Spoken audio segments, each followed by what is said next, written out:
नमस्कार, सगरमाथा टेलिभिजनको प्रस्तुति टिभी च्याटमा यहाँलाई स्वागत छ। म सुनिल दाहाल। नेपाली कांग्रेस फेरि फुटेको छ। नेपाली कांग्रेसको विशेष महाधिवेशन कि नियमित महाधिवेशन भन्ने एजेन्डाले कांग्रेस फेरि विभाजन भएको छ। 7 दशक लामो लोकतान्त्रिक प्रजातान्त्रिक इतिहास भएको कांग्रेस विविध कारणले पटक पटक फुट्दै आएको छ। नेपाली कांग्रेसको यो विभाजन विशेष महाधिवेशन र नियमित महाधिवेशनले जहाँ कांग्रेसलाई पुर्याउँदैछ, अब कांग्रेसको राजनीतिक भविष्य के होला?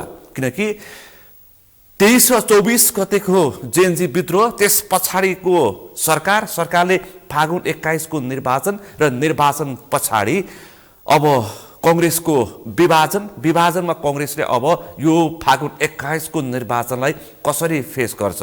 किनकि दुईटा कांग्रेसबाट अब निर्वाचनको प्रतिस्पर्धा गर्ने अवस्था आएको छ। कांग्रेसको यो विशेष महाधिवेशनले नयाँ कार्य समिति चयन गरेको छ। गगन थापाको नेतृत्वमा चयन भएको कार्य समितिको वैधानिकताको विषय उठान भएको छ। अब निर्वाचन आयोगमा समानुपातिक र राष्ट्रिय सभाको निर्वाचनमा शेरबहादुर देउवाले टिकटमा हस्ताक्षर गरेको छ। अबको प्रत्यक्षमा कसको हस्ताक्षर चल्छ, निर्वाचन आयोगले के गर्छ, यो विषय निर्वाचन आयोगसँगै अदालती प्रक्रियामा पुग्छ भनेर विश्लेषण र टिप्पणी भइरहेका छन्। त्योसँगै विशेष महत्त्वको विषय चाहिँ अब कांग्रेसको चुनाव चिन्ह र 4 तारे झण्डा कसको हातमा पुग्छ र कसको स्वामित्वमा पुग्छ विषय यहाँ छ। जसको हातमा रुख चिन्ह पुग्यो त्यही नै आधिकारिकता मान्ने गरिन्छ। यो विषयले पनि कांग्रेसमा द्विधार देखिएको छ। अबको यो कांग्रेसको विभाजनसँगै नेपालको मूल राजनीति तरङ्गित भएको छ। सबै प्रमुख राजनीतिक दलहरूले यसलाई चासोको साथ हेरिरहेका छन्। अबको कांग्रेस के होला, यसको वैधानिकता, कानुनी प्रक्रिया र त्योसँगै अहिले विशेष गरी अहिलेका चर्चित पात्र राष्ट्रिय स्वतन्त्र पार्टीका सभापतिको मुद्दा फिर्ताको विषय पनि यतिखेर चर्चाको विषय छ। आज हामी यिनै समसामयिक विषयवस्तुमा केन्द्रित रहेर छलफल गर्दैछौँ। आजको यो छलफलमा मसँग सहभागी हुनुहुन्छ नेपाल बार एसोसिएसनका पूर्व अध्यक्ष वरिष्ठ अधिवक्ता। यहाँलाई स्वागत छ। धन्यवाद सुनिलजी। आराम हुन्छ? ठिक छु। 23 वर्षपछि कांग्रेसमा फेरि फुटको इतिहास लेख्नुपर्ने बाध्यात्मक अवस्था आयो। यो कांग्रेस विभाजनलाई तपाईले कसरी हेर्नु भएको छ? म कानुनी प्रक्रिया, सैद्धान्तिक प्रक्रिया, यसको विधि र प्रक्रियाको विषयमा छलफल गर्छु। कांग्रेस विभाजनलाई चाहिँ तपाईले कसरी हेर्नु भएको छ? छलफल यहाँबाट प्रारम्भ गर्छु, त्यसपछि खास विषयमा प्रवेश गर्छु। तपाईले भन्नुभयो कांग्रेस विभाजन भनेर। मलाई चाहिँ कस्तो लाग्छ भने नेपाली कांग्रेस पार्टी को जन्मदेखि नै नेपाली कांग्रेस अनेक आरोह अवरोहबाट गुज्रिँदै आएको हो। फुट चाहिँ या विभाजन कांग्रेसमा सुरुवातदेखि नै थियो। पहिला मातृका प्रसाद कोइराला सभापति हुनुहुन्थ्यो। बीपी कोइराला र मातृका प्रसाद कोइरालाको बीचमा पनि विभाजन या फुट देखिएकै हो। बिस्तारै पछि पनि कांग्रेसमा विभिन्न चरणहरूमा विभाजनको अवस्था देखिएको। किनभने एउटा लोकतान्त्रिक पार्टीमा विभाजन भनेर यहाँले भन्नुभयो, विचारको विविधता हुँदो रहेछ। कांग्रेस बहुलवादी लोकतान्त्रिक पार्टी हो, बहुलवादी पार्टी हो। त्यसकारणले गर्दाखेरि यसमा विभिन्न खालका विचार, लोकतान्त्रिक विचारधारा राख्ने व्यक्तिहरूमा पनि विभिन्न खालको विचार समूहहरू छन्, लोकतान्त्रिक विचार समूहहरू छन्। त्यो लोकतान्त्रिक विचार समूहहरूमा कहिलेकाहीँ टकरावहरू भइराखेको हामी देख्दछौँ। त्यसैले मलाई कस्तो लाग्छ भने कांग्रेस चाहिँ यहाँले विभाजन भन्नुभयो, विभाजनको कुरा भन्दा पनि यो नेतृत्व र वैचारिक कुरामा खास त्यस्तो मतभेद देखिँदैन।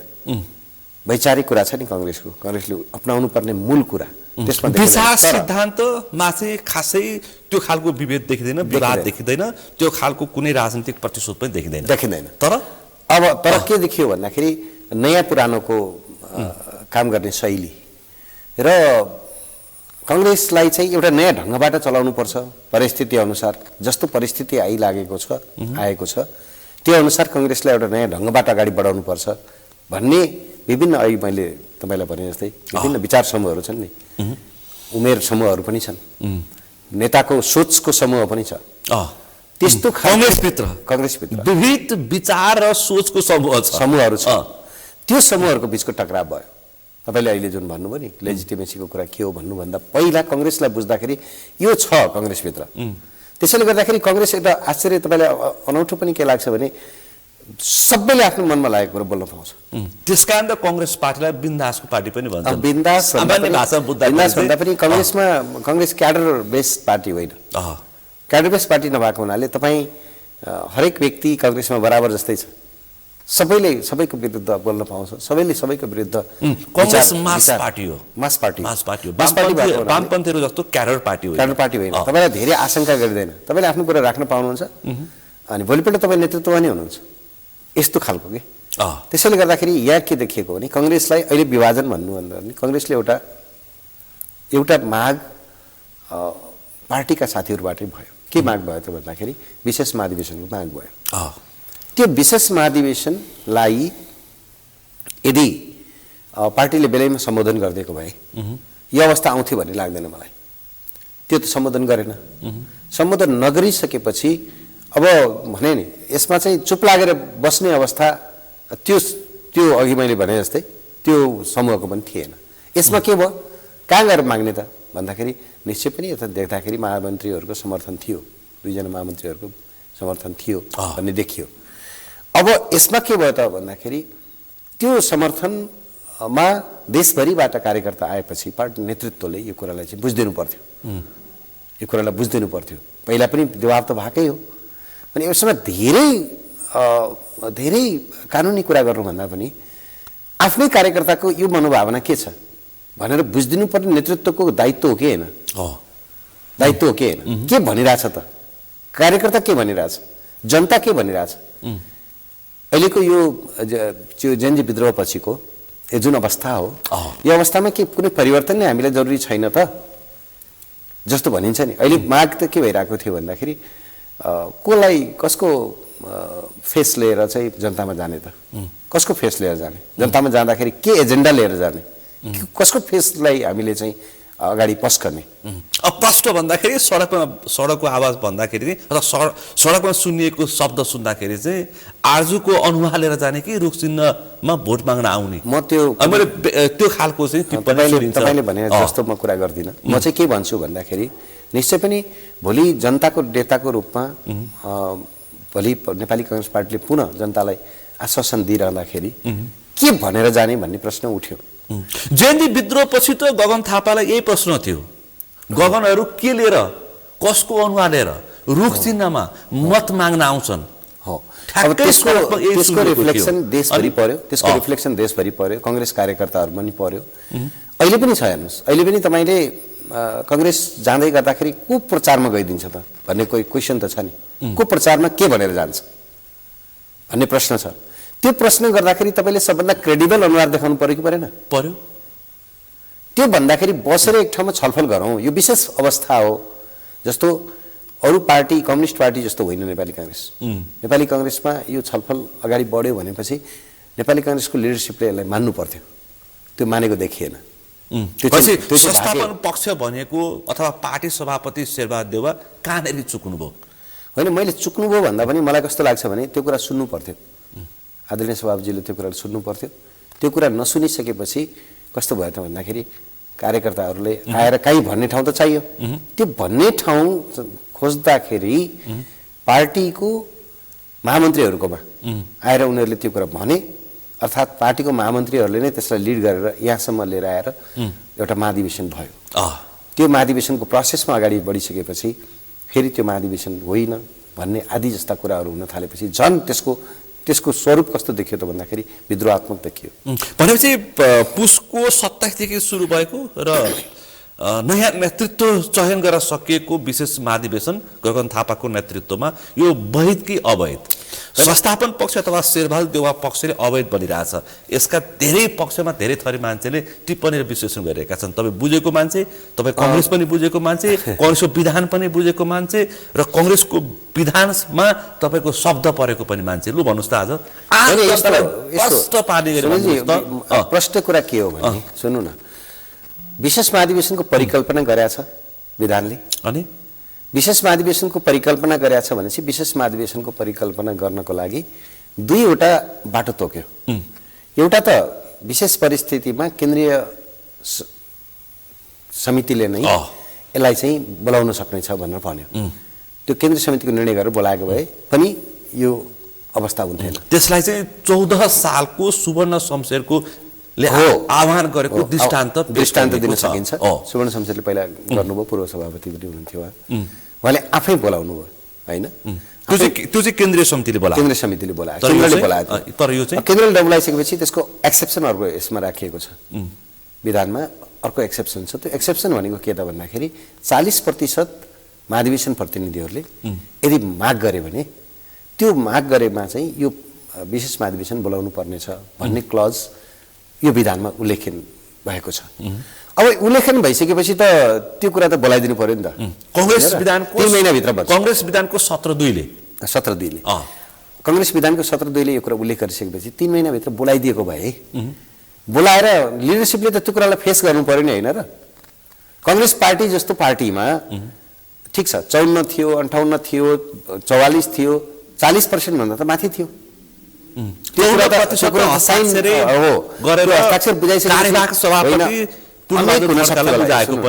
अनेक हुन सक्थ्यो होला।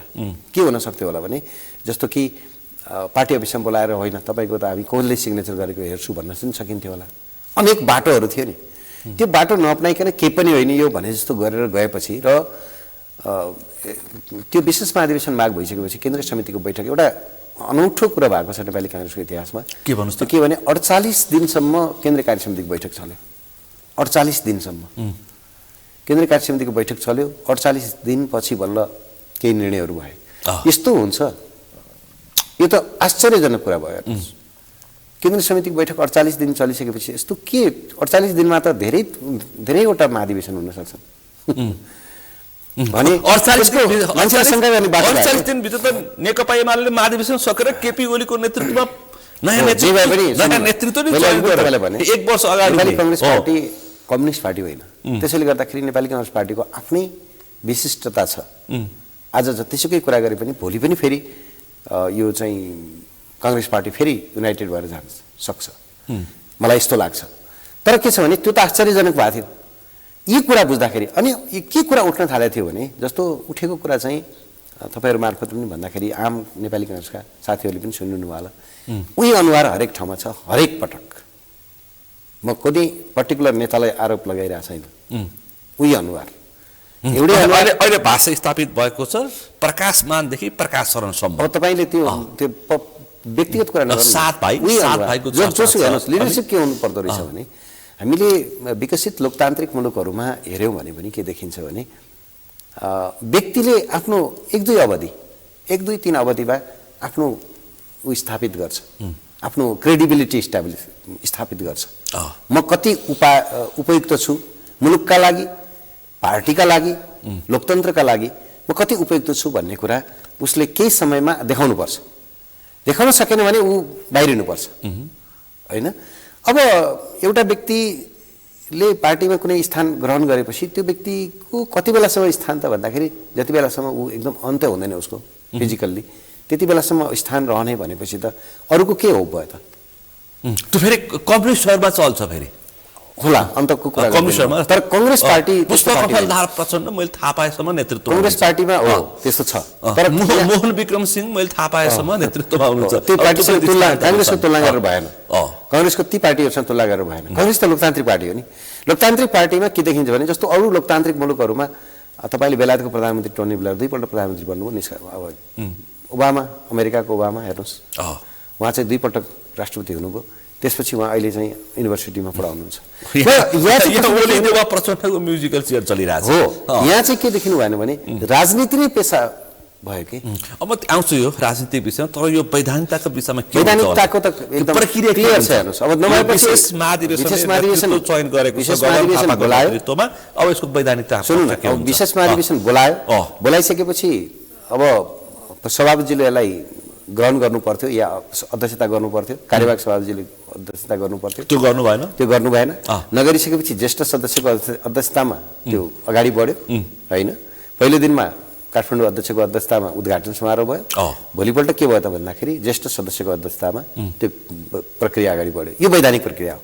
किनभने कुनै पनि केही भएन, सभापतिले मान्नु भएन भने के गर्ने, कार्यवाहक सभापतिले मान्नु भएन भने के गर्ने, आउनै मान्नु भएन भने आखिर पार्टीका त पार्टीका साथी हुन्, तिनै साथीहरूको भोट मान्नु भएन, आउनु भएन भने त प्रक्रिया त अब त अपनाउनु परेन।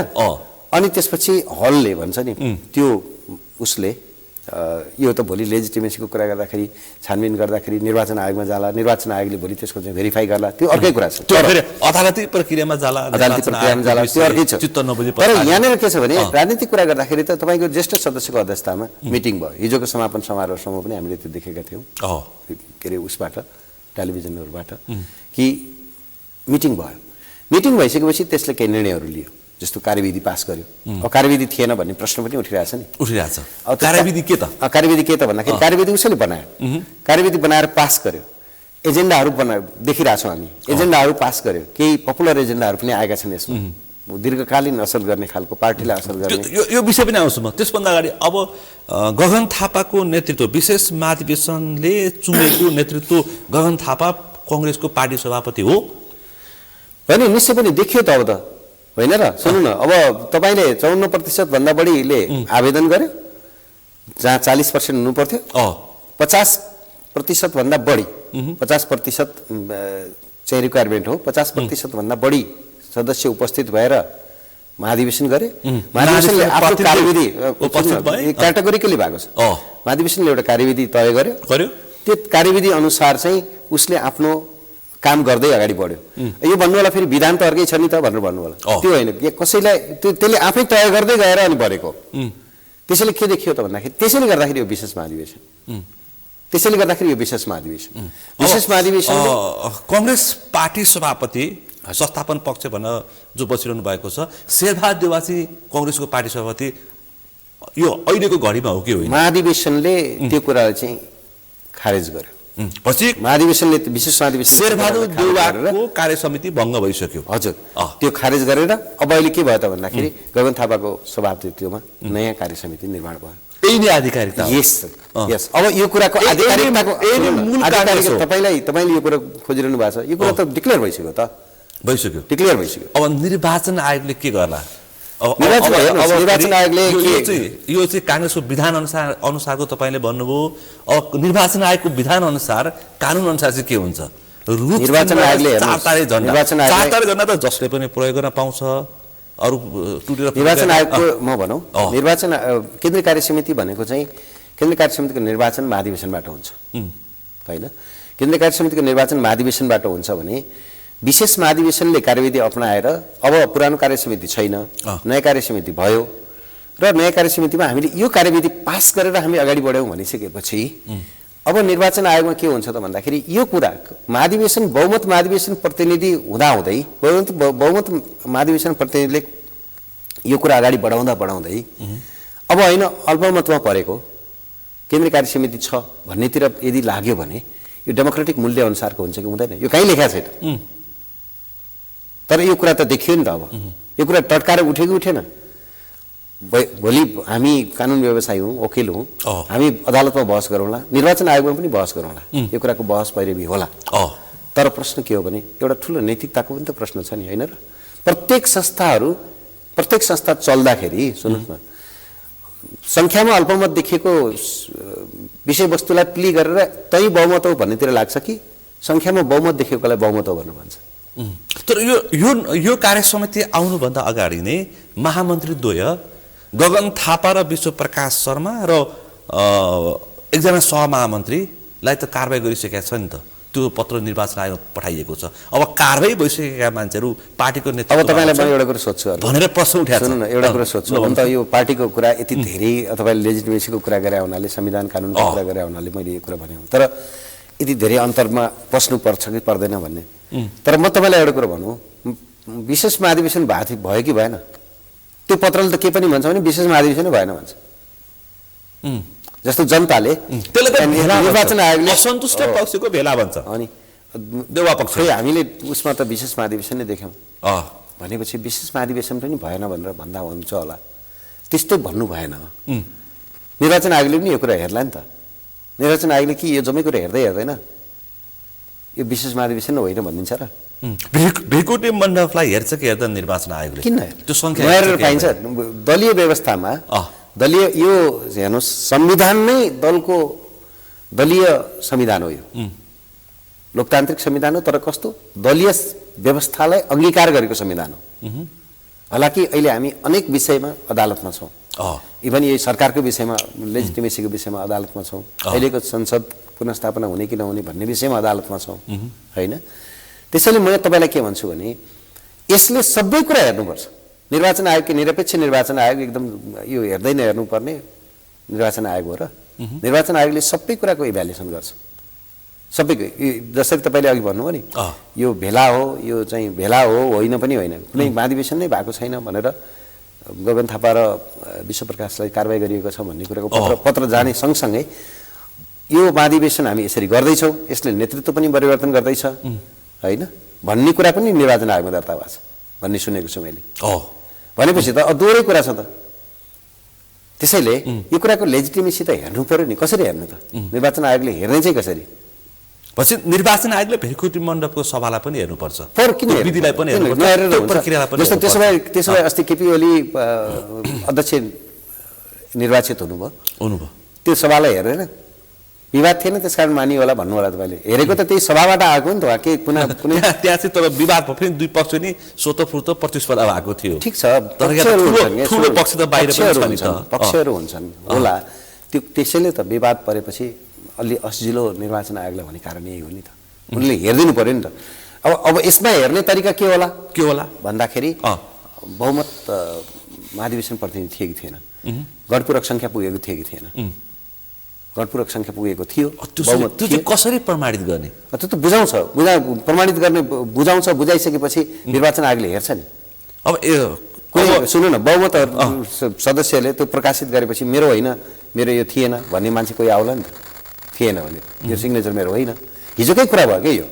जसरी पार्टीमा सुन्नुहोस् न, मैले तपाईँलाई अघि पनि भने जसरी पार्टीमा अवैध हस्ताक्षर भएको थियो, भोलि त्यो पनि जान्छ नि, त्यो विषय निर्वाचन कुरा त उठ्छन्, कुरा उठेर हुन्छ नि। निर्वाचन आयोग भने राष्ट्रपतिकोदेखि लिएर मरेका मान्छेदेखि लिएर विदेशमा भएका महाधिवेशन प्रतिनिधि पनि त्यहाँ चाहिँ नाम समावेश गरियो भनेर फेरि आइरहेछ। ठिक छ, अनि त्यो कुरा निर्वाचन आयोगले हेर्ला। निर्वाचन आयोगको कुरा पनि म गर्दिनँ, कसरी भेरिफिकेसन गर्ने तरिका होला, होइन?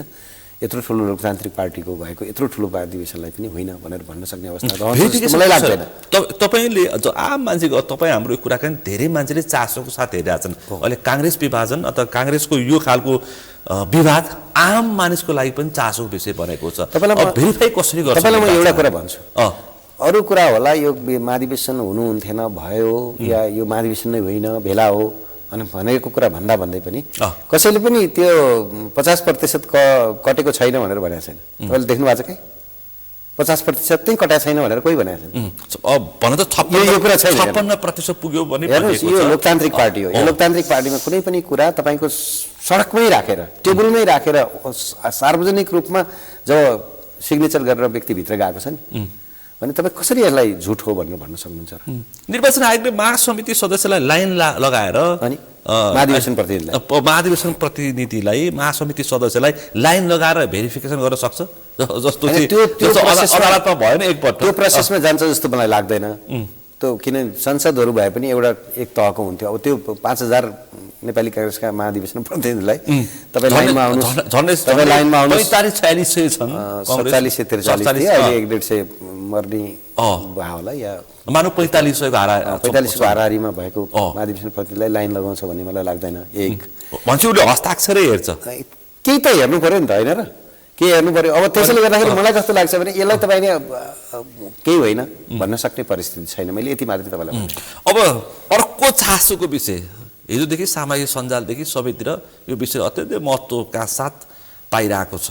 यो 4 तारे झन्डा त अब सबैले प्रयोग गर्न पाउँछन् भन्ने पनि कमेन्ट देखिन्छ, तर रुख चिन्ह जसको त्यही काङ्ग्रेस हो भनिरहेछन्। के होला चिन्ह चाहिँ, चुनाव चिन्ह चाहिँ? अब यस्तो हो, मलाई कस्तो लाग्छ भने यो विषय छिटोभन्दा छिटो निर्वाचन आयोगले यसको निर्गल गरिदिनुपर्छ यदि विवाद आयो भने। अब महाधिवेशन पक्षधर जस अहिले गगन थापा सभापति हुनुभयो, उहाँले यो कुरालाई प्रोजेक्ट गर्छु, जो म रेडियो के यो टेलिभिजनमा प्रसारणमा सुनिरहेको थिएँ। उहाँले यसलाई चाहिँ म निर्वाचन आयोग समक्ष हामी चाहिँ बुझाउँछौँ यो सबै प्रोसेस के भयो भन्ने कुरा चाहिँ हामी प्रोसेस बुझाउँछौँ भनेर भन्नुभएको छ अहिले अब त्यो बुझाइसकेपछि जस्तो यहाँले नै भनेअनुसार एउटा पत्र गगन थापा नै पार्टीमा हुनुहुन्न भन्ने कुराको पनि गयो भनेर भनियो नि अब भनिसकेपछि यो कुराको भेरिफाई गर्नको लागि निर्वाचन आयोगले के प्रोसेस त गर्ला यो प्रोसेस छिटो गरिदिनुपर्छ भन्ने हो मेरो पनि आज त छुट्टी सिकारे होइन किनभने निर्वाचनको यता राष्ट्रिय निर्वाचनको संसदको प्रतिनिधि सभाको निर्वाचनको डेट चाहिँ कति 6 गतेबाट नोमिनेसन छ होइन 6 गते नोमिनेसन भएको हुनाले छिट्टोभन्दा छिट्टो के हो यो विषय यही 6 गतेभित्र फागुन 21 को निर्वाचन 1 गते हामी प्रत्यक्ष तर्फको नोमिनेसन गर्नुपर्छ त्यसैले निर्वाचन आयोगले कहिलेकाहीँ कस्तो भने एकदम दिन रात नभनेर काम गर्नुपर्छ यसमा छुट्टी भयो 5 विचारमा रुख चिन्ह शेरबहादुर देउवाको कि गगन थापाको होइन त्यो त हेर्नु विशेष महाधिवेशनले गगन थापालाई अध्यक्ष तोकिसकेपछि या निर्वाचित गरिसकेपछि अब तपाईँले यो हामीलाई कानुनको कुरा गरेर मैले कानुनका प्रोसेसका कुराहरू गरेँ होइन भनिसकेपछि अब तपाईँको महाधिवेशनलाई मान्नुपर्छ भनिसकेपछि त कसको भन्ने प्रश्नै आएन नि रुख चिन्ह पनि त्यसैले त्यसको निश्चय पनि त्यो त पार्टी नेतृत्व कसरी जान्छ भन्ने कुरा त तय गर्छ कसले भन्दाखेरि निर्वाचन आयोगले गर्छ हामीले प्रोसेसको कुरा गर्ने हो होइन त्यसैले मलाई कस्तो लाग्छ भन्नुलाई भने अब यो प्रोसेसलाई निर्वाचन आयोगले छिट्टो टुङ्ग्याएर अब फेरि मलाई त्यही पनि रोकिन्छ भन्ने लाग्दैन निर्वाचन आयोगले गरिसकेपछि पनि फेरि त्यसको रिट पर्छ त्यो त अदालती प्रक्रियामा जान्छ अदालती प्रक्रियामा गइसकेपछि फेरि अदालतमा बहस भइरहेको किन जान्छ भन्दाखेरि गएको समानुपातिको हस्ताक्षरको टिकटको हस्ताक्षर त शेरबहादुर देउवाले गरेका छन् राष्ट्रिय सभाको पनि शेरबहादुर देउवाले स्वाभाविकै भइहाल्यो अब विवाद अबको प्रत्यक्षको हस्ताक्षर गगन थापाको हुन्छ त्यसपछि विवाद हुन्छ अब कसरी टुङ्गे अब त्यसैले गर्दाखेरि के छ भने यो कुराको टुङ्गो लाउने निर्वाचन आयोग छिटोभन्दा छिटो निर्वाचन आयोगले टुङ्गो लगाइदिनुपर्छ एउटा र यो विषयको यदि मुद्दा पर्यो भने अदालतले पनि त्यो कुरालाई फास्ट ट्र्याकबाट किनभने हामी 36 घण्टामा सबै काम सक्नुपर्ने 36 घण्टामा अदालतले त 36 घण्टामा सकिने भन्ने हुँदैन किनभने अदालतको चाहिँ त आफ्नो प्रक्रिया छ अदालतले मुद्दा परिसकेपछि त्यसको चाहिँ शोकज भइसकेपछि फेरि त्यसलाई कन्टिन्युअस हियरिङमा लैजाने भने लिखित जवाफको चाहिँ समय दिनुपर्छ होइन केही दिन लिखित जवाफको दिइसकेपछि बरु कन्टिन्युअस हियरिङमा ल्याइदिन सक्छ अदालतले होइन त्यसो गर्दाखेरि त 5 दिनमा मुद्दै परेर टोकिन्छ भन्ने त मलाई पनि लाग्दैन त्यसमै छ अन्यल खास अन्यल टङ्गिन्छ भन्ने त लाग्दैन अब यो बेलामा निर्वाचन आयोग निर्वाचन प्रक्रिया यी जम्मै कुरामा पनि यसका असरहरू छन् तर निर्वाचन आयोगका सदस्यको कुरा सुन्दा चाहिँ हामी यदि दुवै पक्ष त्यसरी निर्वाचन आयोगले 48 देखि 50 घण्टामा काम सक्छ निर्वाचन आयोग त यस्तो क्षमता छ भनिरहेको छ निर्वाचन आयोगले त यस्तो हो नि आफ्नो काम सक्छ नि त सक्छ त्यसपछिको सबै कुरा त निर्वाचन आयोगमा मात्रै पनि छैन नि निर्वाचन आयोगले आफ्नो काम सक्यो भने तपाईँले भने जस्तै 48 देखि 50 घण्टामा आफ्नो काम सकेर दियो भने त फलानु लेजिटिमेट भन्ने भयो होइन अब त्यसपछिको काम भनेको त अदालतको वैधानिकताको काम भनेको अदालतको होला अदालतले एउटा बाटो लिएला नि यो सबै कुरा हेरेर एउटा बाटो लिएला किनभने हामीले धेरै अप्ठ्यारो परिस्थितिहरूमा पनि मुलुकको अदालतले सम्मानित अदालतले आफ्ना कामहरू गरेको छ त्यसैले गर्दाखेरि मलाई कस्तो लाग्छ भने यो कुरा पनि टुङ्गेला भन्ने लाग्छ टुङ्गेला भन्ने लाग्छ छिटो टुङ्ग्याउनुपर्छ त्यो ल्यागत र त्यो क्षमता निर्वाचन आयोगले राख्न सक्नुपर्छ किनकि कांग्रेस नै भोलि निर्वाचनमा जाने अवस्था आयो भने फागुन 21 को निर्वाचनको औचित्य के हुन सक्छ निश्चय पनि नेपाली कांग्रेस जस्तो लोकतान्त्रिक पार्टी यदि फागुन 21 को निर्वाचनमा नजाने परिस्थिति आयो भने त मुलुकको निर्वाचनको के नै क्रेडिबिलिटी रहन्छ र भन्ने रहन्छ नि त्यसैले अघि मैले तपाईलाई भने नि यो दलीय व्यवस्था हो दलीय व्यवस्थामा नेपाली कांग्रेस जस्तो लोकतान्त्रिक दललाई बाहेक गरेर निर्वाचन हुन सक्छ भन्ने कुराको परिकल्पना त कसैले पनि गरेका छैन अहिले मलाई जसले सुनिरहनु भएको छ उहाँहरूले पनि गरेका छैन हैन जो चुनाव लड्न जाने दलहरू हुन् उनीहरूले पनि गरेका छैन नेपाली कांग्रेस बिनाको निर्वाचन भन्यो भने त त्यो फेरि कस्तो निर्वाचन होला भन्ने कुरा सबैले सहजै अनुमान गर्न सक्छ त्यो निर्वाचनको औचित्यमाथि त प्रश्न उठाइन्छ अब यो शेरबहादुर देउवा पक्षले अब यो वैशाखको अन्तिम साता नियमित महाधिवेशन भनेर जान सक्छ निर्वाचन आयोगमा अब कांग्रेसको विधानमा विशेष महाधिवेशन वा नियमित महाधिवेशन भनेको छ अब यो चाहिँ के होला हैन यस्तो हो विशेष महाधिवेशनको एउटा विशेष महाधिवेशन भनेकै विशेष परिस्थिति विशेष महाधिवेशन वा सुन्नु न, नियमित विशेष महाधिवेशनको कुरा विशेष परिस्थितिमै भएको हो होइन, हुने हो। विधानले पनि त्यही कुरा इङ्गित गरेको छ भने नियमित महाधिवेशन त सामान्यतया कार्यकाल 4 वर्षको हो। 4 वर्षपछि नियमित महाधिवेशन गर्नुपर्ने पार्टीको दायित्व हो। 4 वर्षभित्रै गरेर नयाँ नेतृत्वलाई सुम्पुनु पर्ने पार्टीको दायित्व हो। यो नेपाली कांग्रेस जस्तो पार्टीले यसमा सिरियस हुनु पर्थ्यो होइन, किनभने अहिले जुन परिस्थिति देखिराखेको थियो अहिले मात्रै देखेको होइन नि त, र अचानक आइलागेको यो जुन परिस्थिति थियो निश्चय पनि बिस्तारै नियमित महाधिवेशन गरौँला। नेपाली कांग्रेसले गर्ने गरेका छन्, 1 वर्ष थप्नु सकिने व्यवस्था छ। अहिले पनि थपेको छ, अहिले पनि म्याद थप गर्न यो महाधिवेशन प्रतिनिधिहरू, विशेष महाधिवेशन प्रतिनिधिहरू लेजिटिमेट भएर आए होइन। त्यसैले गर्दाखेरि म्याद थप गरेर अगाडि बढ्ने प्रक्रिया छँदैछ। तर प्रश्न के हो भन्नु होला भने नियमित महाधिवेशन यो विशेष परिस्थिति आइलागेपछि पार्टी सिरियस हुनु पर्थ्यो। मेरो पनि के हो भने पार्टी नेतृत्व यो विशेष परिस्थितिमा विशेष ढङ्गबाट सिरियस भएन भन्ने हो मेरो। त्यो विशेष ढङ्गबाट सिरियस नभएपछि के परिस्थिति आइलाग्यो त भने यो अहिलेको विशेष महाधिवेशन परिस्थिति आइलाग्यो। विशेष महाधिवेशनले नेतृत्व चयन गरिसकेर प्रक्रिया पुरा गरेको हुनाले अब वैशाखको अन्तिम साताको नियमित महाधिवेशनको औचित्य के हुन्छ? निर्वाचन आयोगले भनेपछि, निर्वाचन आयोगले भनिदिइसकेपछि त त्यो त सिधै हो नि, निर्वाचन आयोगले भन्ला नि त त्यो। अनि विशेष महाधिवेशनको समय मिति होइन, त्यो यस्तो हो, पुरानै हुन्छ नो यो चाहिँ यस्तो हो नि, विशेष महाधिवेशन भनेको त तपाईँको यो 14औं महाधिवेशनले निर्वाचित गरेका महाधिवेशन प्रतिनिधिहरूको कार्यकाल अन्तर्गतको विशेष महाधिवेशन हो। यो 15औं महाधिवेशन होइन, 15औं महाधिवेशन होइन नि। यो 15औं महाधिवेशन नभए हुनाले यसको त कार्यकाल यसले तय गर्छ, यसले तय गरेको कार्यकाल नै यसको कार्यकाल हो, बुझ्नु भएन? भनेको यो 1 वर्षको समय जुन थप्न पाउने समय छ त्यो थप्न पाउने समय नै यसको कार्यकाल हो। अब त्यो त केन्द्रीय समितिले निर्णय लिएला यो थपिएको समय नै विशेष महाधिवेशनको निर्वाचित कार्य समितिको कार्यकाल हो। त्यो भनेको म्याक्सिमम 1 इयर, 1 वर्ष। त्यसैले गर्दाखेरि मलाई कस्तो लाग्दछ भने यो विशेष महाधिवेशन त विशेष नै हो, त्यो विशेष भएको हुनाले यसको कार्यकाल यति नै हो। फेरि 15औं महाधिवेशनले त रेगुलर आफ्नो काम गरिहाल्छ नि।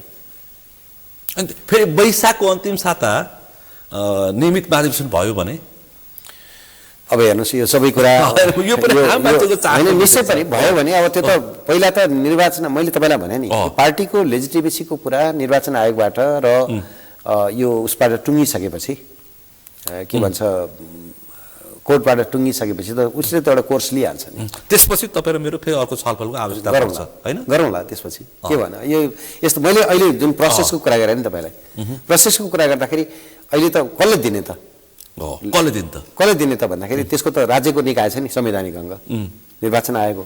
संवैधानिक अङ्गले नै त्यो कुरा भन्छ नि। टिकट हस्ताक्षर दुईटा हुन सक्छ होइन, पार्टीको त यस्तो हो, नेपाली कांग्रेस पार्टीको त टिकट हस्ताक्षर दुईटा हुँदैन नि त। नेपाली कांग्रेस पार्टीमा टिकटको हस्ताक्षर गर्दा अघिल्लो हस्ताक्षरको स्वामित्व र अबको हस्ताक्षरको स्वामित्व त्यो त यस्तो हो नि, के हुन्छ यदि निर्वाचन आयोगले यो पार्टी नेतृत्व परिवर्तन भयो भन्ने कुरालाई अङ्गीकार गरेर अगाडि बढ्यो भने त फेरि नेतृत्व भएको यो रेगुलर जुन चाहिँ टिकट छ त्यो त नेतृत्व भएको के अरे परिवर्तन भएको नेतृत्वले गरिहाल्छ नि।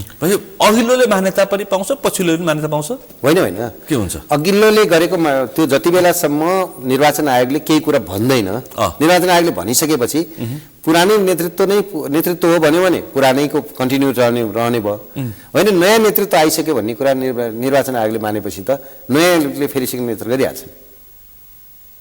दुईटा सिग्नेचर भन्ने भएन नि, पुरानो पनि त के हिजोको मितिसम्म एकछिन मानिलिनुहोस्, विशेष महाधिवेशनकर्ता जो साथीहरू हुनुहुन्छ या जो महाधिवेशन प्रतिनिधिहरू हुनुहुन्छ उहाँहरूले हिजोको दिनसम्मको जे निर्वाचन आयोगमा बुझाउनु पर्ने कागज थियो, हिजो भनेको यो विशेष महाधिवेशन सुरु हुने दिनभन्दा पहिला दिनसम्म, त्यो त स्वाभाविक रूपमा पार्टी सभापतिको रूपमा शेरबहादुर देउवाले गर्नुभएको कुरा लेजिटिमेट थियो। तर अब अहिले आएर जुन परिवर्तन भयो नि, परिवर्तन भइसकेपछि अब निर्वाचन आयोगले मानिलिनुहोस् गगन कुमार थापाको सभापतित्वलाई चाहिँ वैधानिकता दिएर अगाडि बढ्यो भने त अनि त्यसपछि अब त आधिकारिकमा गइहाल्छ।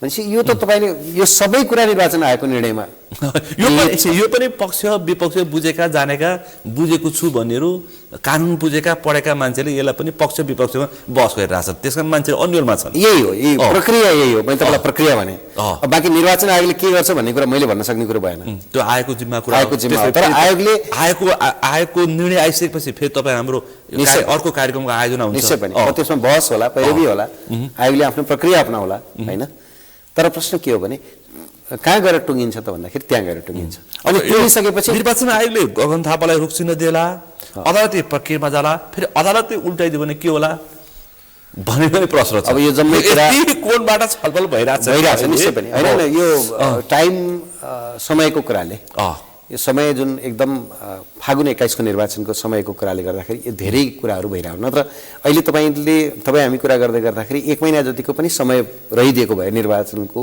नोमिनेसनको हैन नामाङ्कन गर्ने तर्फको नोमिनेसनको समय 2-4 दिन बाँकी छ समानुपातिक भयो अब प्रत्यक्ष तर्फकोलाई चाहिँ जुन 6 गतेको डेट छ त्यो 6 गतेको डेट अर्को 6 गते फागुन 6 गते भनेको भए यो प्रेसरमा हुन्थेन यो प्रेसरमा कुरा गर्नुपर्ने अवस्था हुन्थेन किनभने स्वाभाविक रूपमा निर्वाचन आयोगले काम गर्थ्यो अनि स्वाभाविक रूपमा कोर्टले पनि काम गर्न सक्ने समय रहन्थ्यो किन कोर्टले 1 महिना जतिमा निर्णय दिन सक्छ तर अब अहिले परिस्थिति के देखियो भन्दाखेरि एकदमै टाइम कन्स्टेन्ट एकदमै टाइमको साँगुरो अवस्था देखियो त्यो साँगुरो अवस्थाका कारणले गर्दाखेरि यी छलफलहरू भइरहेको कांग्रेसको क्रियाशील सदस्यको विवाद ल्याइरहेछन् अब त्यसको भेरिफिकेसन कुरा ल्याइरहेछ त्यो त नियमित महाधिवेशन 15 महाधिवेशनको लागि हो 15 महाधिवेशनको लागि त्यो त क्रियाशील सदस्यको कुरा चल्ला त्यो अनेक कुराहरू हुन्छ क्रियाशील महाधिवेशनको विषय जुन खालको महाधिवेशन समिति सदस्यको जुन विवाद छ त्यो चाहिँ अहिलेलाई काम लाग्दैन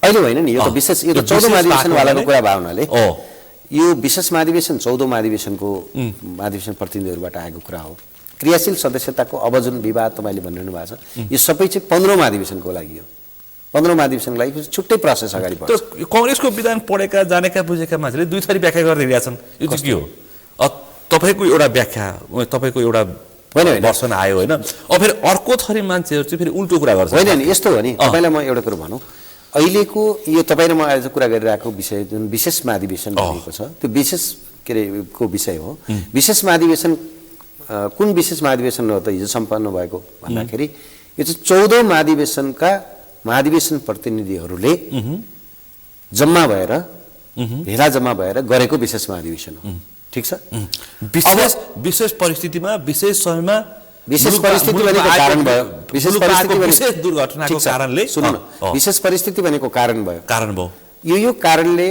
विशेष महाधिवेशन बोलाउनु पर्यो भनेर निवेदन पर्यो निवेदन परिसकेपछि विशेष महाधिवेशन पार्टीले बोलाएन केन्द्रले बोलाएन नबोलाइसकेपछि केन्द्रले केही यो स्वामित्व ग्रहण गरेर महामन्त्रीहरूले त्यसलाई चाहिँ बोलाउनु भयो महामन्त्रीहरूले बोलाइसकेपछि भेला जम्मा भए व्यक्तिहरू भए भेला महाधिवेशन प्रतिनिधिहरू त्यो एउटा प्रोसेस उसले अपनायो त्यो 14 महाधिवेशनका महाधिवेशन प्रतिनिधिहरूले गरेको यसमा त विवाद छैन नि 14 महाधिवेशनका महाधिवेशन प्रतिनिधिहरूले गरेको विशेष महाधिवेशन हो हिजो सम्पन्न भएको विशेष महाधिवेशन अब तपाईले भनेको सक्रिय सदस्यको कुरा या अन्य कुराहरू छ नि त्यो 15 महाधिवेशनमा को कुरा हो त्यो चाहिँ फेरि 15 महाधिवेशन जुन बैठकमा नियमित महाधिवेशन तोकेको छ त्यो सल्टाएर मात्रै जानुपर्छ तपाईले सुन्नु न तपाईको कुरा मिलेन के कसरी मिलेन भन्नु होला भने तपाईले मलाई विशेष महाधिवेशनको कुरा सोध्ने हो भने विशेष महाधिवेशन अहिले 14 महाधिवेशनको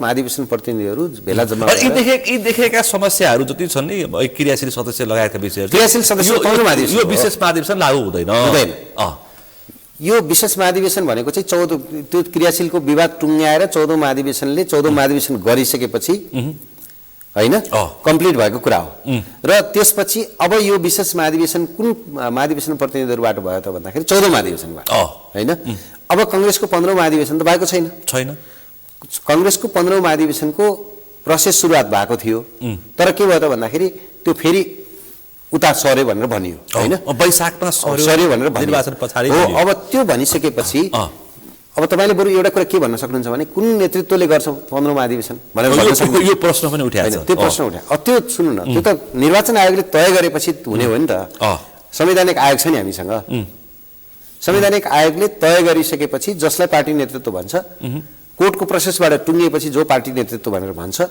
त्यो पार्टी नेतृत्वले नै 15 अधिवेशन गराउँछ। त्यो 15 अधिवेशन गराउँदाखेरि त सक्रिय सदस्यताका कुरा हैन र सक्रिय सदस्यका कुरा त्यसपछि चल्ला। त्यसले एउटा 15 महाधिवेशन चाहिँ कसको नेतृत्व होला भन्ने प्रश्न चाहिँ अब यो सबै जुन खालका विवादहरू छन् निर्वाचन आयोगदेखि लिएर अदालतले जसरी टुङ्ग्याउँछ कुन नेतृत्व भनेर त्यसले नै गर्छ। त्यसले नै गर्छ त्यसै पनि यो त कुरा क्लियरै छ। अब यसमा कन्फ्युज हुनुपर्ने त कुनै कारण देख्दिनँ म हैन। त्यसैले गर्दाखेरि मलाई कस्तो लाग्छ भने यो विशेष महाधिवेशन भनेको 14औं महाधिवेशनको 14औं महाधिवेशनका महाधिवेशन प्रतिनिधिहरूबाट भएको विशेष महाधिवेशन भन्नाले यो जुन नेतृत्व चयन भएको छ त्यो नेतृत्व चयन चाहिँ केही यो समयका लागि अर्थात् 15औं महाधिवेशन नभइन्जेलसम्मका लागि। अब 15औं महाधिवेशनको प्रोसेस के हुने कसरी गर्ने भन्ने विषय चाहिँ फेरि अहिलेको चाहिँ जुन विशेष महाधिवेशनबाट निर्मित यो जुन केन्द्रीय कार्य समिति छ त्यो केन्द्रीय कार्य समितिले तय गर्ने भयो। पछि यसरी स्पष्ट हुनु पर्यो महाधिवेशन नै विशेष महाधिवेशन हो भन्न बुझ्नु पर्यो। होइन होइन तपाईले महाधिवेशन नै भन्ने नै भएन। 15औं महाधिवेशन भनेर त सुन्न एक कुरा 14औं महाधिवेशन 15औं महाधिवेशन 13औं महाधिवेशन हामीले भन्यौ नि यिनीहरू रेगुलर महाधिवेशनहरू भयो। त्यो मैले बुझेँ। अब विशेष महाधिवेशन पार्टी जीवनमा एकपटक पहिला 2014 सालमा भयो। यो दोस्रो छ यो दोस्रो भयो भनेपछि त विशेष महाधिवेशन त विशेष नै हो नि। यसो गणना चाहिँ विशेषमै हुन्छ त्यसमा विशेषमै हो नि विशेषमै हो यो रेगुलर महाधिवेशन होइन नि। कांग्रेस कसरी अगाडि बढ्ला के होला निर्वाचन।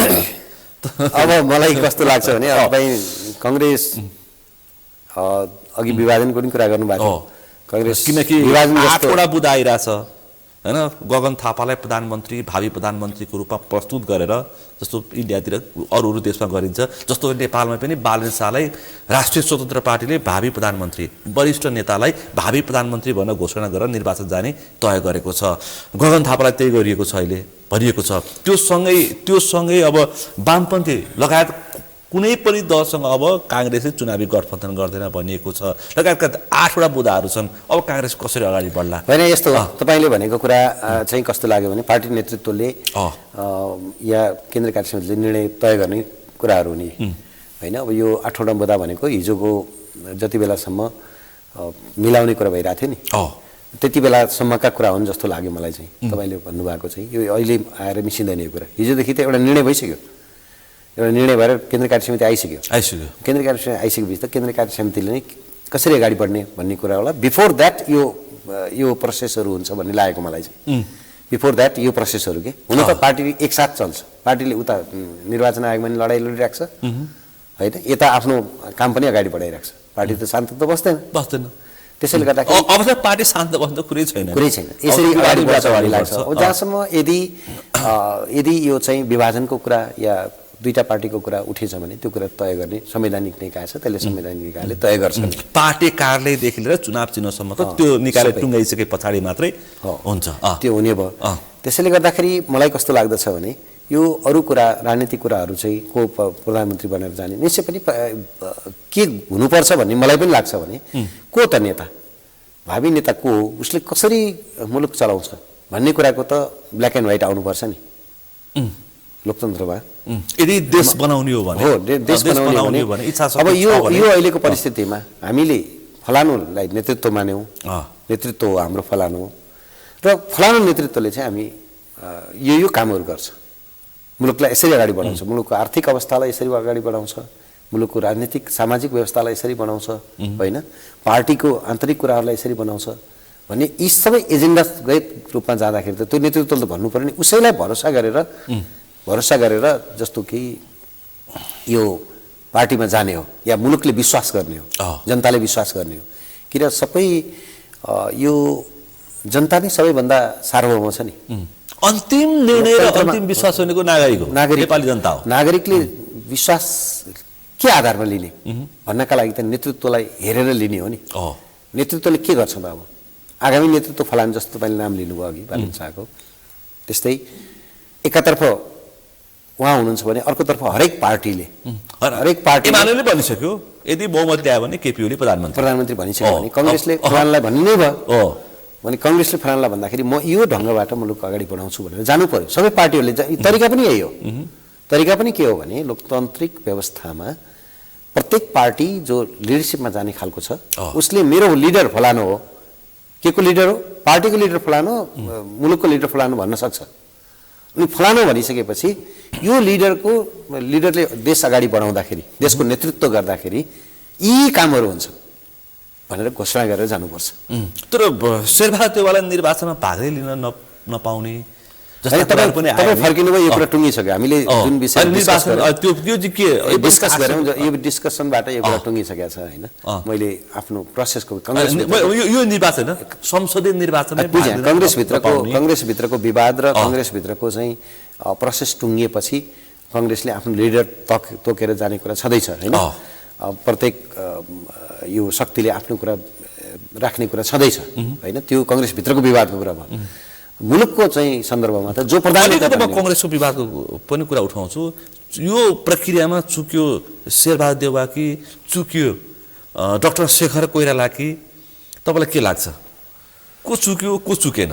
होइन यस्तो हो, नचुकेको भए यो अवस्था आउँथ्यो र? सबैको सुन्नुहोस् न, जो पर्सेन्टेजको अनुसार सबैको होला, भोलि हामी पनि काहीँ न काहीँ देख्यौँला होइन। तर प्रश्न के हो भने नचुकेको भए त यो अवस्था आउँथेन नि।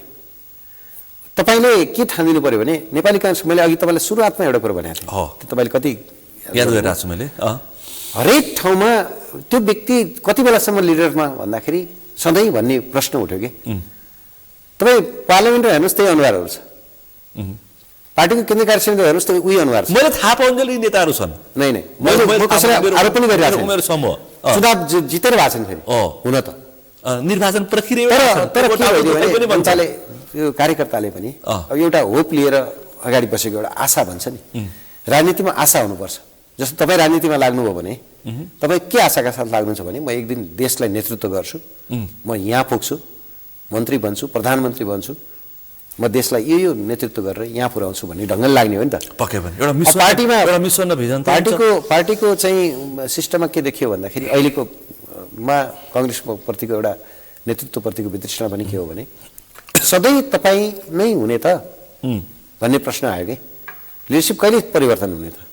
प्रत्येक यो एकजनालाई मात्रै लागु हुँदैन। तपाईँले फेरि नेतृत्वको मात्रै कुरा गर्नु होला, यो हरेक तहमा बसेको नेतृत्वसँग जोडिएको कुरा छ। युवाहरूले कहिले मौका पाउने, युवाहरूले कसरी मौका पाउँछन् त? अनि त्यसपछि तपाईँ कम्पेरेटिभली हेर्नुहोस् न, कम्पेरेटिभली हेर्दाखेरि यता प्रधानमन्त्री भन्छु भन्ने आशा गर्ने बेलामा त उतापट्टि त व्यक्तिहरू आइसकेका छन् अरू पार्टीहरूमा के प्रतिस्पर्धामा त आखिर तिनै पार्टीहरू छन् नि। भने कङ्ग्रेसले के पनि हेर्नु पर्यो भने प्रतिस्पर्धामा भएका पार्टीहरूमा हुन सक्ने नेतृत्वहरू के अरे प्रोजेक्ट भएका नेतृत्वहरू र आफ्नो पार्टीमा भएको प्रोजेक्ट भएको नेतृत्व को छ त? यो कुरा देखाउनु पर्दैन? यो त झुक्याएर जान मिल्दैन।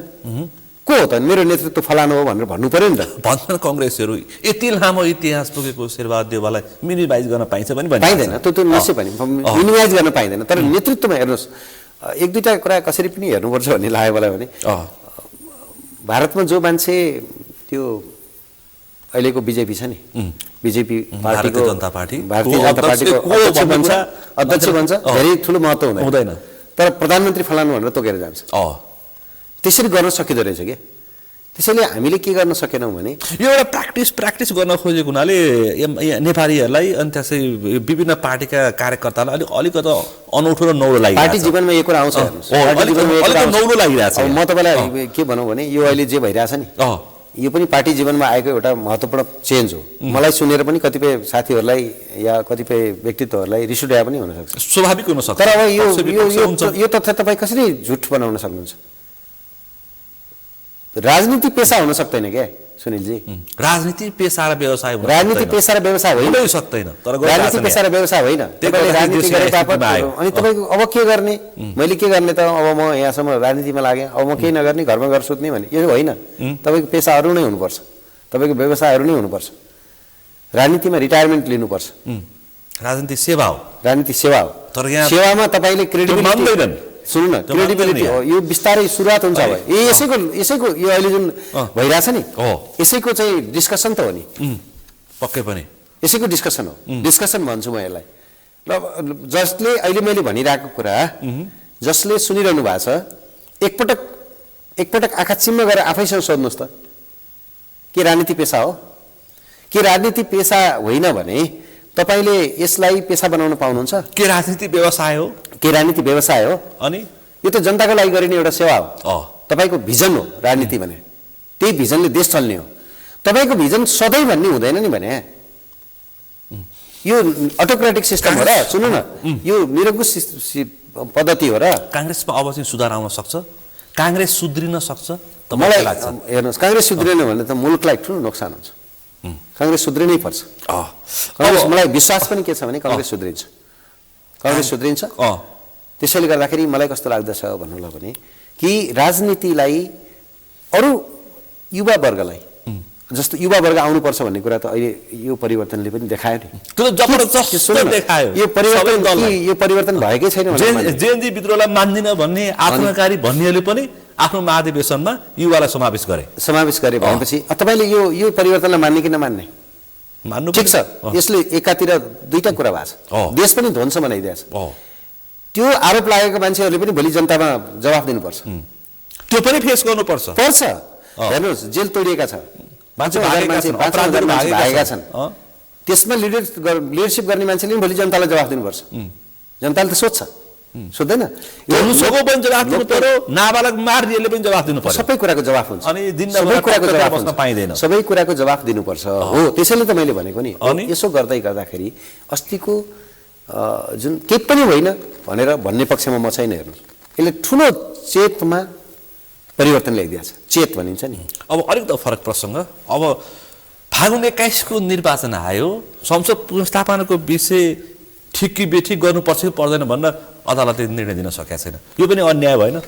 निश्चय पनि अदालतले, अब हुन त म त्यसको एउटा म पनि एउटा भिक्टिम हो। तपाईँ पनि होइन, भिक्टिम भन्दा पनि तपाईँले विषय उठान गर्दाखेरि मानानीको मुद्दा खेप्नु पर्यो। त्यो त मेरो बारको अध्यक्ष हुँदाखेरि मैले मानानीको मुद्दा खेपेको कुरा त्यो अलग प्रसङ्ग थियो, त्यो टुङ्गिसक्यो।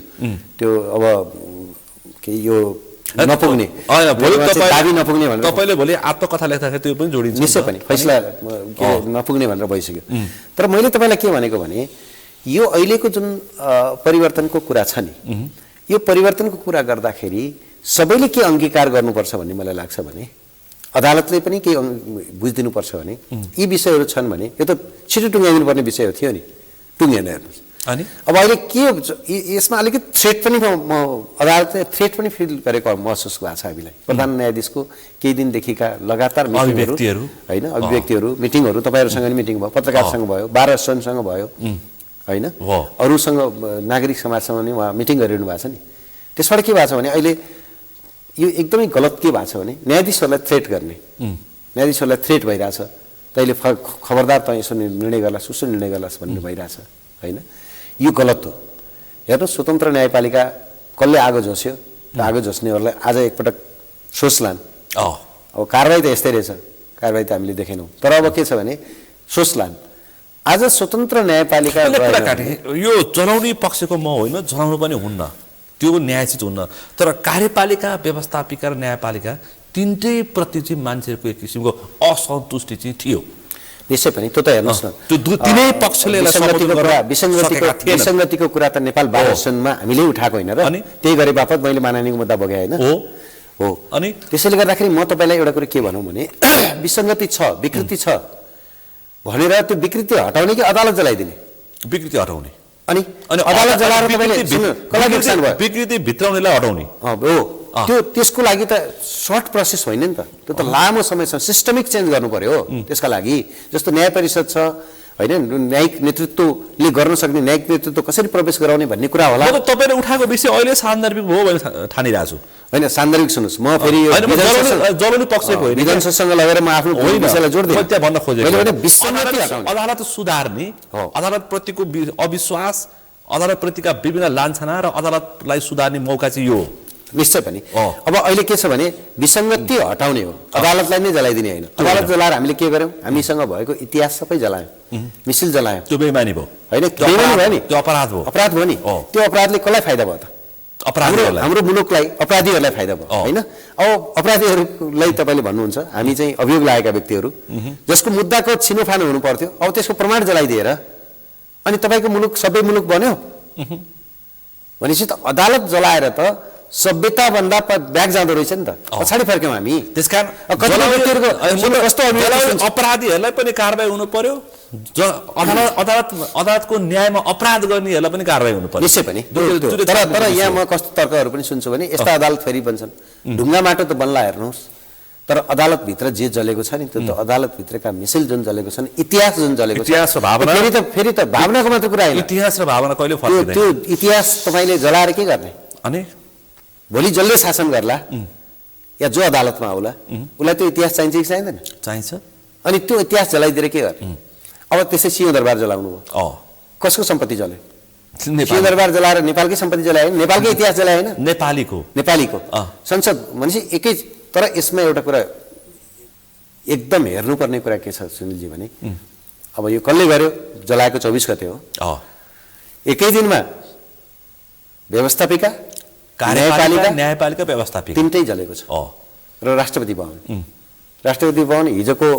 राजतन्त्रलाई विस्थापित गरेपछि राष्ट्रपति बन्यो राष्ट्रपति भवन जलेको छ व्यवस्थापिका कार्यपालिका र न्यायपालिकाको तिनटै म यति भन्छु यसमा चाहिँ सबै अपराधीलाई नै कारबाही गर्नु पर्यो तर तत्त्व ठाउँमा बसेकाहरूलाई पनि निश्चय गल्ती गरेकाहरूलाई त निश्चित हुनु पर्यो कारबाही हुनु पर्यो निश्चय तपाईहरुको यो क्रममा विमति राख्नु यो कुरा चाहिँ टुङ्ग्यायो भने भावी दिनमा यस्तो खालको दुर्घटना नहुन पनि सक्छ निश्चय पनि हामी त्यो अपेक्षा छौँ त्यसकारण फागुन 21 को निर्वाचन आइसक्यो अदालती प्रक्रिया यस्तो छ अदालतले हामीले के प्ली गरेका थियौँ भने अनि छिटो यसलाई कन्टिन्युअस हियरिङमा राखेर टुङ्ग्याइदिनु पर्यो भन्ने हाम्रो आग्रह थियो तर छैन तर अदालतले त्यसतर्फ आदेश दिइसकेको र फलाना दिनबाट सुनाइ हुन्छ भनिसकेको अवस्था छैन अब त्यसमा अदालतको पछाडि आएको विषय के काम न्यायिक नेतृत्वसँग कुरा गर्दाखेरि त्यो खर्च भइसक्यो न्यायिक नेतृत्वसँग कुरा गर्दाखेरि अदालतमाथि थ्रेट छ न्यायाधीशमाथि थ्रेट छ भन्ने कुरा आउने गरेको छ अब थ्रेट छ भनेर अदालतले न्याय सम्पादन गर्न छोड्नु त भएन ढिलो गर्नु त भएन किनभने मुलुक यसरी फसेको छ नि त्यसैले गर्दा मेरो पनि आग्रह के हो भने हामीले न्याय सम्पादनको कुरालाई पनि सँगसँगै लिएर जानुपर्छ नागरिकहरू अब सचेत भइसकेका छन् नेपालीहरूको कस्तो रहेछ भने छिटो कति मिठो शब्द गर्नुभयो यो सबैलाई लागू हुन्छ नागरिकहरू सचेत भइसकेका छन् नागरिक सचेत छन् सबैलाई लागू नागरिकले हेरिरहेछन् र नेपालको कस्तो एउटा रहेछ भने छिट्टो भुल्छौँ हामी ठुलो विध्वंस भयो भुलिसक्यौँ भूकम्प भुल्यौँ घर बनाउने कुरा भनेर कोरोना भुलिरहेछौँ हो त हामी छिट्टो भुल्ने पनि रहेछौँ त्यसैले गर्दाखेरि मलाई कस्तो लाग्छ भने यो सबै कुरा पनि हामीले चाहिँ हिलिङ गर्न सक्ने छ अन्तिममा छु अर्को विषय यही बिचमा राष्ट्रिय स्वतन्त्र पार्टीका सभापति रवि लामिछानेको सम्पत्ति शुद्धिकरणसँग सम्बन्धित र सङ्गठित अपराधसँग सम्बन्धित मुद्दा फिर्ता लिने निर्णय महाधिवक्ता कार्यालयले गर्यो तपाईलाई के भन्नुहुन्छ यसलाई चाहिँ लामिछानेको अभियोग फिर्ता लिएको आधारमा सहकारी ऐन 2074 इत्यादिमा को दफा 131 कमा सहकारी ठगी मुद्दा मिलान पत्र हुन सक्ने भन्ने व्यवस्थालाई टेकेर गरिएको छ अब हेर्नुहोस् म एउटा कुरा के भनौँ भने यो रवि लामिछानेको म वकिल पनि होइन विपक्षी तर्फको वकिल पनि होइन दुवै होइन त्यसैले गर्दाखेरि यो विषयको अध्ययन मिसिल अध्ययन मैले केही पनि गरेको छैन ऊ जति तपाईँ मिडियाहरूबाटै जति सुन्छु र एउटा कानुनको विद्यार्थी भएको नाताले जति कुरा देखिएको छ त्यति नै कुरा मैले यहाँ बोल्ने हो मलाई के लाग्छ भने के आधारमा दियो यी कुराहरू मैले पनि पत्र पत्रिकामा पढिरहेको छु त्यसको जस्टिफिकेसन महाधिवक्ता कार्यालयले गर्ला जस्टिफाई त गर्नुपर्छ महाधिवक्ता कार्यालय भनेको पनि जनताकै धरोहर हो त्यो ठाउँ भनेको पनि न्यायाधिवक्ता किन भन्छौँ हामी भन्दाखेरि उहाँहरू न्यायिक मन राख्नुहुन्छ मुद्दा लज गर्दाखेरि पनि न्यायिक मन राख्नुहुन्छ हिजो के आधारमा मुद्दा लज भयो आज के आधारमा फेरि त्यो मुद्दामा त्यो आधार रहेन भन्ने कुरा म यहाँ आउनुभन्दा पहिला एउटा मेरो क्लाइन्टले पनि फोन गर्नुभयो म तपाईँलाई के भनौँ भने अब रवि लामिछानेजीको मुद्दा फिर्ता लिने भएपछि त वकिल साहब मेरो पनि मुद्दा फिर्ताको लागि तपाईँले चाहिँ पहल गरिदिनु पर्यो सहकारी के हो होइन यो सङ्गठित अपराध र सहकारीकै हो मेरो मुद्दाको लागि पनि तपाईँले पहल गरिदिनु पर्यो भनेर मलाई भनेको म भर्खरै तपाईँलाई अनुभव सुनाउँछु अब यसको जवाफ मैले दिनु पर्दैन क्या यसको जवाफ महाधिवक्ता कार्यालय अलि यदि महाधिवक्ता कार्यालयले सुनिरहेछ भने यसको जवाफ उहाँहरूले पनि दिने हो मेरो क्लाइन्टलाई किन त्यहाँ बसिराख्नुपर्ने त या किन अभियोग लागिराख्नुपर्ने किन दुईटा नागरिक अहिले एज अ नागरिक मलाई लाग्ने र तपाईँलाई लाग्ने मुद्दा त समान मुलुकमा दुईटा कानुन छैन दुईटै कानुन छैन, एउटै कानुन छ, एउटै कानुन छ, हकको सबै संविधान छ। नागरिक कानुनका नजरमा समान छन् भने यो कुराको जवाफ मैले त्यही भएर यसमा यति नै भने म विरोधी समर्थक होइन। यदि त्यो कुरा छ भने न्याय अन्यायको कुरा गरिन्छ, त्यो न्याय अन्याय हेर्ने अदालतले हो होइन। तर महाधिवक्ता कार्यालयले यस आधारमा एउटा व्यक्तिको मुद्दा फिर्ता लिन्छ भने अर्को व्यक्तिले जुन प्रश्न सोधिराखेको छ त्यो प्रश्न सोध्ने व्यक्तिलाई पनि आन्सर गर्न सक्छ। पछि आधार दिनु पर्यो, आधार त दिनुपर्छ, नागरिकलाई आधार दिनुपर्छ। आधार दिन सकेन भने अनि यो कुरा चाहिँ फेरि कहाँ जाला त भन्दाखेरि फेरि अदालत न्यायिक चरणमा न्यायिक चरणमै प्रवेश गर्ला। अब अन्तिममा अर्को विषय, यो अभियोग लागेका मान्छेहरू निर्वाचन प्रक्रियामा जान सक्छन्, उम्मेदवार भएर चुनावमा लड्न सक्छन् होइन, प्रतिस्पर्धा गर्न सक्छन्, तर संसद छिर्न सक्दैनन्। यो विषय पनि बहस भइरहेछ। कारण अलिकति बढी कारण रवि लामिछाने पनि हो। अब यस्तो छ, यो जम्मै कुरा चाहिँ अब निर्वाचन आयोगले नै एउटा निर्णय गरेर तय गरे हुन्थ्यो होइन। निर्वाचन आयोगले यी व्यक्तिहरू निर्वाचनमा चुनाव लड्न सक्छन्, यी व्यक्तिहरू सक्दैनन् भन्ने कुराको निर्वाचनबाट जितेर आइसके पछाडि संसदमा बहसमा बस्न नपाएपछि, कानुन बनाउने ठाउँमा पुग्न नपाएपछि त्यसको अर्थ के? त्यसैले गर्दा यो विषयलाई निर्वाचन आयोगले क्लियर गर्नुपर्छ। निर्वाचन आयोगले यी व्यक्तिहरू चुनाव लड्न सक्छन्, यी व्यक्तिहरू लड्न सक्दैनन्, किनकि पात्रहरू दर्जनभन्दा बढी पात्रहरू दर्जनभन्दा बढी भइसक्यो। माधव नेपालदेखि रवि लामिछाने, मोहन बस्नेतदेखि अरू थुप्रै पात्रहरू छन्। न्यायको सिद्धान्तले के भन्छ भने इनोसेन्ट प्रिज्युम गर्नुपर्छ भन्छ कि कुनै पनि व्यक्तिलाई अभियोग लाग्छ भने त्यो अभियोग फाइनल कोर्टबाट प्रमाणित नभएसम्म त्यो व्यक्ति चाहिँ इनोसेन्ट प्रिज्युम गर्नुपर्छ भन्ने प्रिजम्पसन अफ इनोसेन्स भन्ने सिद्धान्त छ। त्यो सिद्धान्त अनुसार व्यक्ति चाहिँ निर्दोष छ भन्ने परिकल्पना गर्नुपर्छ भनेर भनिएको। तर अब यो विषय गम्भीर किसिमको आरोप लागेका होइन, आरोप लागेका व्यक्तिहरू चुनाव लड्न पाउँछन् पाउँदैनन्, किनभने हामीले छिमेकी मुलुक भारतमा पनि देखेका छौँ हो कि होइन। यस्तो आरोप लागेका व्यक्तिहरू चुनाव लडे, 100 कतिजना चाहिँ यो पार्टीबाट यो आरोप लागेका व्यक्तिहरू लडे भनेको पनि देखिएको छ नि। त्यसैले गर्दाखेरि यो विषयलाई चाहिँ हाम्रो निर्वाचन आयोगले आँट गरेर यो बेलैमा क्लियर गरिदियो भने यो अवस्थासम्म ऊ चुनाव लड्न पाउँछ, यो अवस्थाबाट चुनाव लड्न पाउँदैन भन्ने कुरा भनिदियो भने के हुन्थ्यो भन्दाखेरि यो कुरा क्लियरिटी हुन्थ्यो। हामीलाई यो गाह्रो पनि छैन, तर हाम्रा निकायहरू पनि कस्तो भयो भने टकटकिनी सबै कुरा कोर्टले गरिदियोस्, कोर्टले गर्दियोस्। कोर्टलाई संविधान निकायहरू पानी माथिको अभावमा मात्रै बस्ने, पानी माथिको अभावमा सबै कुरा अदालतले गरिदियोस्। अनि अदालत हुँदा दलको कुरा पनि हो, अनि अदालतले गरेको कुरा सुन्नु न, अदालतले एउटा कुरा गर्छ फेरि त्यसपछि गाली सुरु हुन्छ। अनि यसरी भएन, पार्टीको कुरा पनि गरिदिनु पर्ने, पार्टीको कुरा पार्टीको नेतृत्व पनि चुनिदिनु पर्ने, चुनाव गर पनि गर्नु पर्ने। मैले सबै कुरालाई नजर्नुहोस्, तर मैले निर्वाचनको कुरा गर्दाखेरि मैले निर्वाचन कसले लड्न पाउने कसले लड्न पाउने भन्ने विषय निर्वाचन आयोगले क्लियर गरिदियो भने कति विषय चाहिँ राजनीतिक विषयहरू पनि अदालतमा गएर बस्दाखेरि धेरै समस्या भइरहेछ। ठ्याक्कै समस्याको समय र संवादको लागि यो विशेष महत्त्वपूर्ण र आम मानिसको चासोको संवादलाई तपाईँ सहभागिता जनाइदिनु भएकोमा तपाईँलाई विशेष रूपमा आभार व्यक्त गर्न चाहन्छु। धेरै धन्यवाद सुनिलजी, मैले यतिका कुराहरू यहाँ आएर प्रश्न गर्ने मौका पाएँ, त्यसको लागि तपाईँलाई पनि धेरै धन्यवाद। आज हामीले विशेष गरी कङ्ग्रेसको विशेष महाधिवेशन, त्यस पछाडिको नेतृत्व, वैधानिकता, चुनाव चिन्ह, चाकदारे झन्डा, अबको कङ्ग्रेस अनि समग्र मुलुकको राजनीतिलाई पर्न सक्ने प्रभाव र कानुनी प्रक्रिया र अहिलेका चर्चित घटनाक्रममा केन्द्रित रहेर छलफल गऱ्यौँ। आजको यो छलफलमा मसँग सहभागी हुनुहुन्थ्यो नेपाल बार एसोसिएसनका पूर्व अध्यक्ष वरिष्ठ अधिवक्ता गोपाल कृष्ण घिमिरे। आजको विषय प्रसङ्ग यति नै, भोलि अर्को विषय प्रसङ्गका साथ एसटिभी च्याटलो निवाचा गर्दै म सुनिल दाहाल पनि बिदा चाहन्छु। सगरमाथा टेलिभिजन हेर्दै गर्नुहोला। नमस्कार।